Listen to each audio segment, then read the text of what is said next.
চাল ডাল আর মশলার নিখুঁত মেলবন্ধন মানেই তো এক মুঠো শান্তি। মানে কি বলুন তো?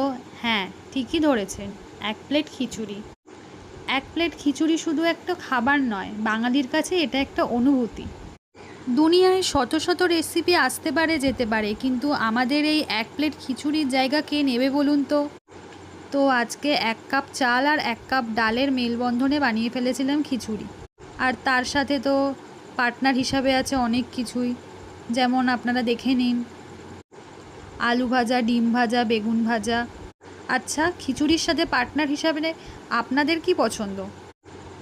অনেকে আবার দেখেছি খিচুড়ির সাথে আচারও খায়, কেউ কেউ আবার মাংস দিয়েও খেতে ভালোবাসে, কিন্তু আমার ঠিক কোনোটাই চলে না। আমার কাছে খিচুড়ি মানে ভোগের খিচুড়ি সব থেকে বেস্ট, কিন্তু তার সাথেও যদি বলা যায় তাহলে ডিম ভাজা, পাঁপড় ভাজা, বেগুন ভাজা এগুলো দিয়েও খাওয়া চলে।